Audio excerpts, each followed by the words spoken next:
오늘의 사연 시작합니다. 안녕하세요. 20대 후반 여성입니다. 하는 일은 현재 쇼핑몰을 2개 운영하고 있고요. 원래는 하나만 하고 있었는데 최근에 이혼하고 하나 더 오픈하고 정신없이 일에만 몰두하고 있는 상황입니다. 남편과 헤어진 걸 후회하거나 아쉽지는 않아요. 하지만 결혼에 실패했다는 사실 자체만큼은 뼈아프게 다가오더라고요. 그런 사람을 남편으로 선택했던 제 자신이 원망스럽기도 하고 힘들게 키운 딸이 시집갈 때만 해도 이제 더 이상 바랄 거 없다던 엄마의 얼굴이 자꾸 떠올라 죄송하기도 했고요. 아무튼 이미 엎어진 물을 주워 담을 수는 없는 거잖아요. 오늘 여기에 제 이야기를 속 시원하게 털어놓고 진정한 새 출발을 해볼까 합니다. 헤어진 전 남편과는 2년 조금 안 되게 결혼 생활을 했어요. 아이는 없었고요. 사실 아이를 안 가지려던 건 아닌데 일에 대한 욕심이 있어서 미뤘는데 지금 와서 보면 신의 한 수가 돼버렸네요. 먼저 제가 정사를 꺼내보자면 저를 낳아주신 생부는 제가 3살이 되던 무렵 돈 벌어온다는 말람 남기고 집을 나갔다고 들었습니다. 졸지에 혼자가 돼버린 엄마의 고생은 그때부터 시작된 거죠. 거짓말 하나도 안 보태고 돈이 되는 일이라면 덜어놓은 일 굳은 일 가리지 않고 닥치는 대로 하셨더라고요. 이유는 딱 하나, 어린 저를 키우기 위해서 아니겠습니까? 불행이 유전이라고 생각하지는 않지만 저희 엄마 역시 어릴 때 버림받고 보육원에서 자랐기 때문에 당신만이라도 어린 딸 옆에 무조건 있어야겠다는 다짐이었답니다. 절대로 저에게만큼은 엄마의 아픈 과거를 반복하게 하고 싶지 않았다고요. 그렇게 엄마는 혼자 몸으로 저를 키우기 시작하셨고 비록 여유롭게 배불리 먹고 자라지는 못했지만 엄마는 제게 있어서 최고의 엄마라고 자부합니다. 특히나 어릴 때부터 엄마는 제가 기죽을까봐 언제나 자신감을 북돋아주는 말씀을 많이 하셨거든요. 칭찬은 기본이고 제가 뭔가를 시도할 때마다 넌 할 수 있다 응원을 해주셨죠. 그런 엄마 덕분에 가난하게 살면서도 그 누구에게 주눅 들어본 적 없었어요. 오히려 든든한 엄마가 있다는 생각에 어디를 가도 자신감이 넘쳤죠. 그래서 오늘 지금의 자리에 올 수 있었던 것 같네요. 집안 형편과 학업 성적을 연관시킬 수는 없지만 머리가 커가면서 저는 흥미도 없고 소질도 없는 공부를 계속하기보다는 하루빨리 돈이라는 걸 벌고 싶었습니다. 엄마에게 하루라도 빨리 힘이 되어드리고 싶기도 했고 시간과 돈이 많이 들어가는 공부로 성공하는 것보다 차라리 내 힘으로 장사를 하는 게 훨씬 현실적이라고 판단을 했기 때문이죠.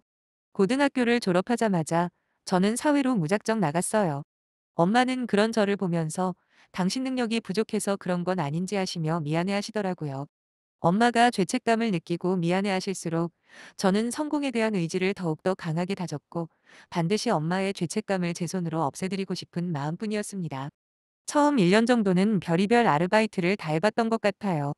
막말로 법을 어기는 것만 빼고는 닥치는 대로 다 했습니다. 공사장이나 공장 같은 곳에서도 일해보고 편의점, PC방 이런 데는 기본이고요.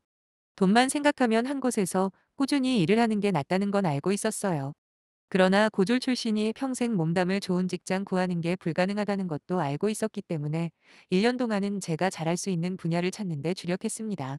어차피 일반 회사를 다니면서 집안을 일으킨다는 건 포기한 터라 어떻게든 돈을 모아서 장사를 하는 게 제 목표였거든요.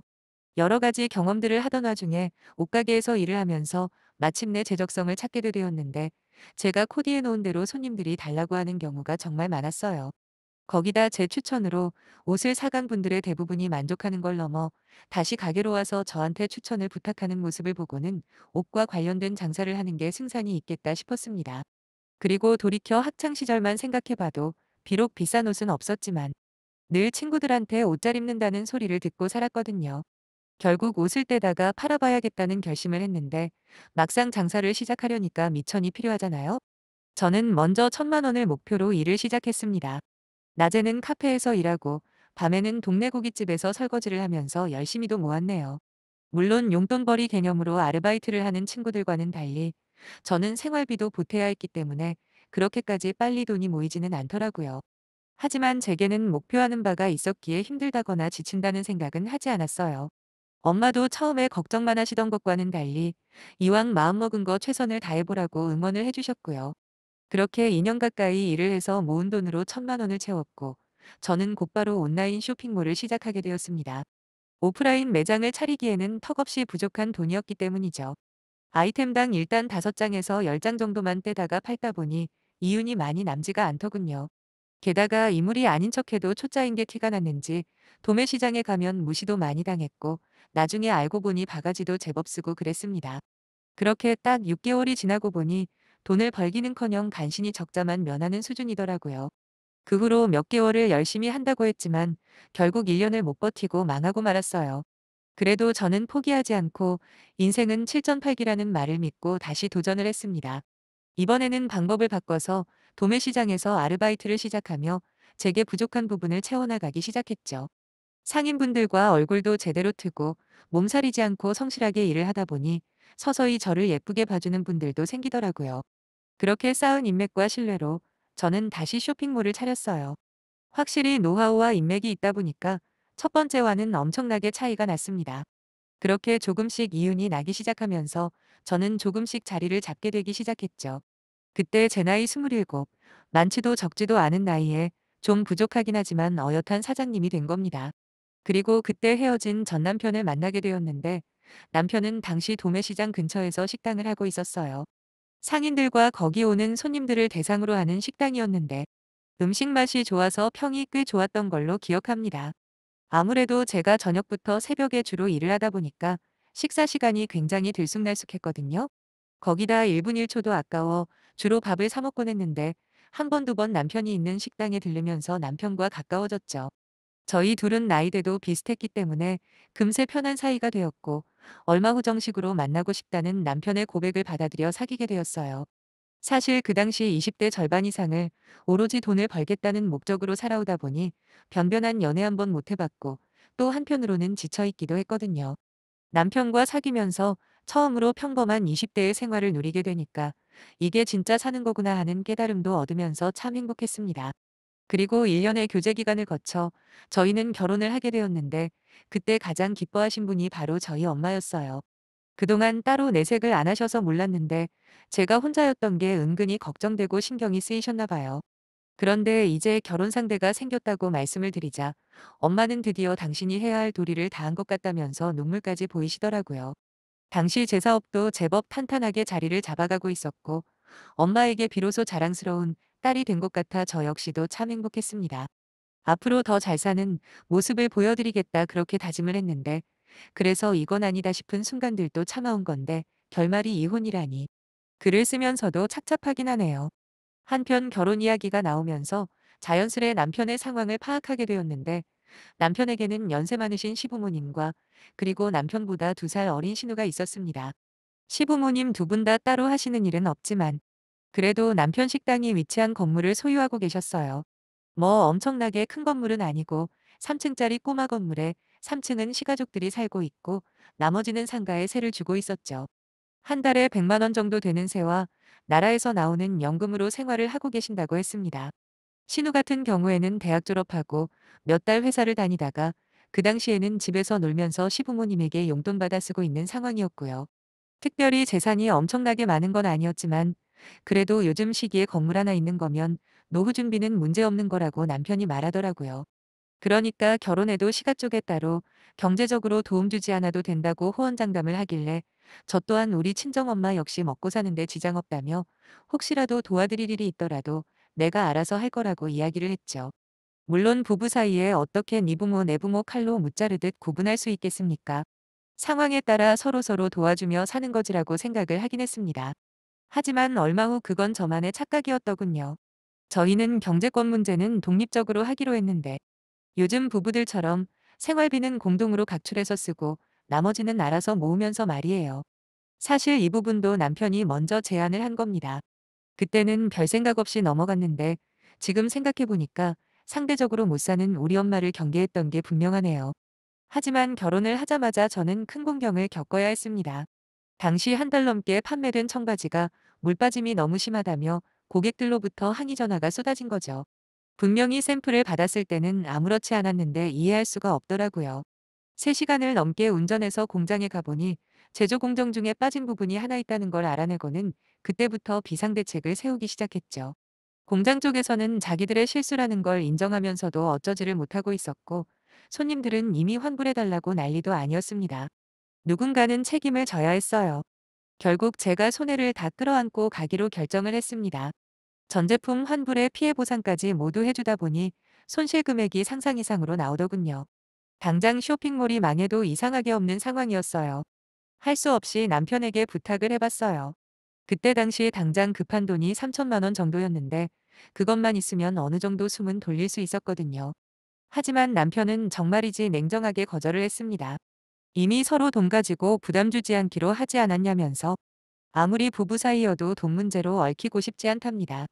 틀린 말은 아니었지만 그래도 서운한 마음이 컸어요. 게다가 시어머니까지 나서서는 이참에 구업하는 거 때려치우고 남편 도와서 식당이나 같이 운영하면 좀 좋냐고 이왕 이렇게 된 거 자꾸만 접으라는 거예요. 원래 배운 게 별로 없으면 몸으로 때우는 게 정도라면서요.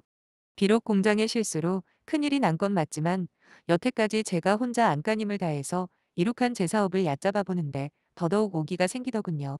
근데 이미 대출은 꽉 차 있는 상태라 별로 뾰족한 수가 없던 와중에 엄마가 돈을 빌려주시더라고요. 엄마 노후 자금으로 모아놓은 돈이 있었는데 그걸 저한테 주신 거죠.